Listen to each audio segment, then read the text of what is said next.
Just be flat out with it, man. I was introduced to master teacher plant work. First was ayahuasca, and I I did that up in Marin County in the Bay Area, and that was like probably one of the craziest and most beautiful things that ever happened in my life. Shifted me out of a frequency and sort of gave me an opportunity to I guess take action or put action to a few things that were shown to me, and it wasn't right away that that happened. Let's see, probably like 2 months after that, I was back in the mix. I was, I think, probably like Atlanta, and there I was again, like doing the same old shit, you know. And after that is when it really happened, man. I was back in SF, and just like probably like back to the lowest frequency again, the darkest dark. You know, I'm like solo. You know, probably like I think I was like probably in some like hotel room by myself, you know, paranoid looking out the window, you know, like wondering if like I don't even know for what reason I conceptualized that I was going to be arrested for something, but I was just super, you know, in that space of like, oh damn, this is happening again. So I remember walking out to the street and just sort of having this moment where I started feeling a lot of the energy from that ceremony that I was in. Like something started communicating to me, and literally I looked up, and above my head was it was almost like a coil of black serpents that was like they're like floating above my head, like in like a hyper realistic space. Like I wasn't on. I mean, let's say I wouldn't say that. Maybe I was coming off of a lot of substances, so that could have had something to do with it. But whatever that was that I saw, those snakes, I shifted my path completely at that moment. So about a month after that, well, let's see. At that moment, I committed right away to just starting a detox, and I did a master cleanse. I don't know if you guys ever heard of that, but it's like the lemon, cayenne pepper, and maple syrup, and you do that for 10 days, and you do like digestive teas and herbal teas and stuff like that. But it's nothing solid; it's just liquid. And that was a mission, man. Like I pulled it off. I somehow did 10 days. I felt like really cleaned out, and then I went to Peru for the first time, and I went and I did a full dieta, which is a master teacher plant diet where you know you're in the jungle mostly by yourself, and you work with these plants. And at that point, I didn't really know what any of this meant. You know, I just like somehow got guided to go to Peru and have this experience.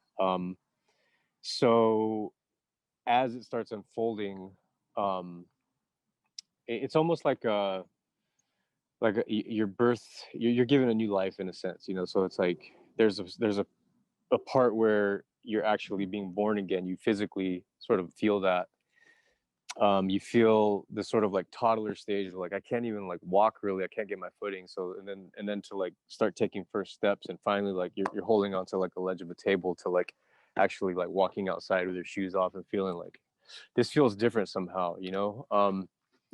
What the main thing, one of the main things those medicines taught me was how to die, and they really take you through a death process, and it really does feel like you're physically dying. If like you have the moment that's it. There's been a few times where I've been in ceremonies where I'm like, that's it, I'm out. You know, like I hope my mom, you know, like worried about my mom. These things pop up like I didn't get to say bye to my mom or dad or my sister. Shit, you know, like it's like you feel like you're dying, and that's what they show you, you know. But then there's there's a light on the other side of that you start understanding the life and death process, not in just this life that you live like perhaps like 100 years and you're gonna die, but no, there's like more to it than that. There's many layers that we accumulate in this life, whatever you want to call it, this advanced simulation, whatever this is, however we want to speak about this.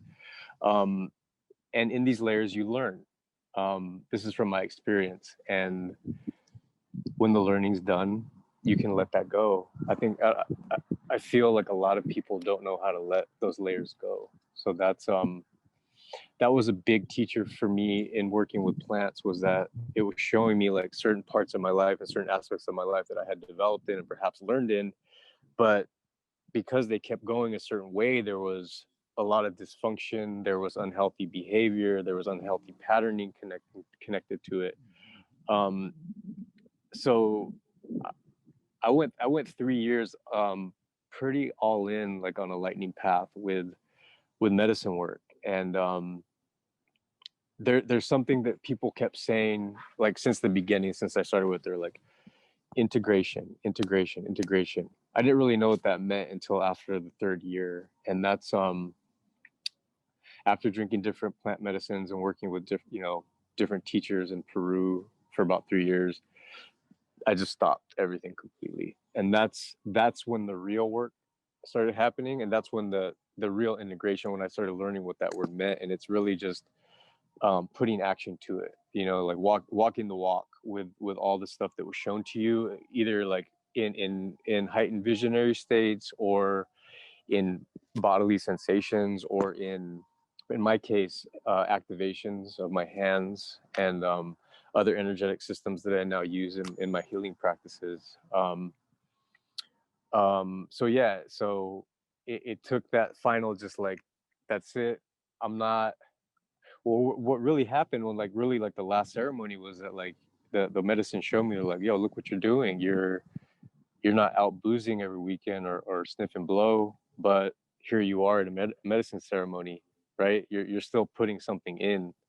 So that was a big wake up call. That was like, whoa, like it's almost like I turned like one addiction into another, in a sense, just like searching for this certain feeling um, that feels really good, right? It feels really, you feel connected to people. You feel like, oh man, it feels so great to, like, it's like, I love these new people I've met in this community, and these spaces. Like, everybody's such on a high vibe. I love, like, yo, I really love the chicken soup and like that sourdough bread that we make together after ceremonies. And then it's like, but then there's this little voice that was like, yo, check this out, like, look at what you're doing here. You're like, you're yeah, you're doing this every weekend now. So then I was like, oh, well, damn, you know what I mean? That was a big, like, that was a hard stop for me. And I'm glad that it happened, because I stopped everything, and then everything actually started opening up and blossoming in my in a start point to my trajectory now in the healing work, and all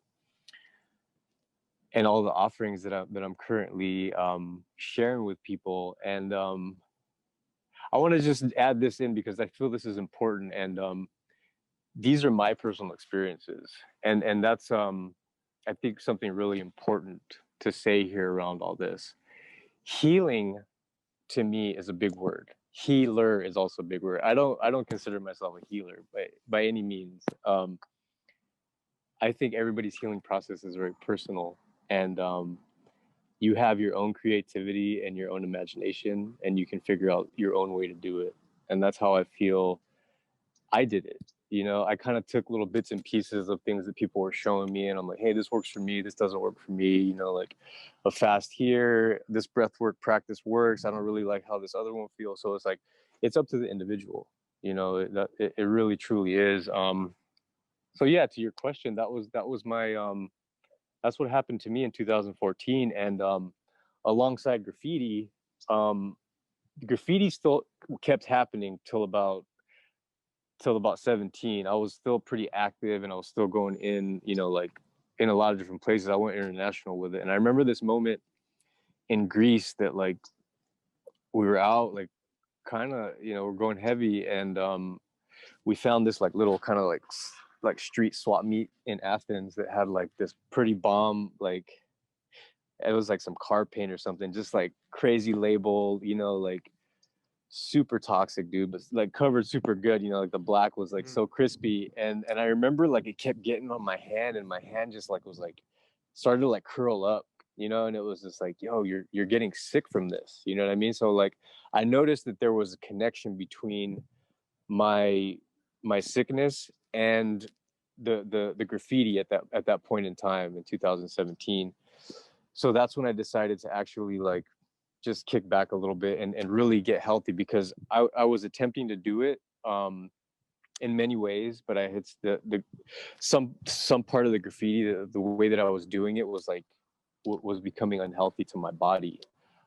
So that was an interesting thing that happened in 2017. And so, 2017 till about, 6 months ago, I've been kind of just chilling, and like I started to do some new stuff in a new way, and I'll talk to you guys about that a little bit. But just to your question, that's 2014 is when it started happening, and then in 17 the graph tapered a little bit, and that's when I actually started doing trainings to be in service. So that's a big part of my awakening was concept or understand, or I like to say innerstanding now.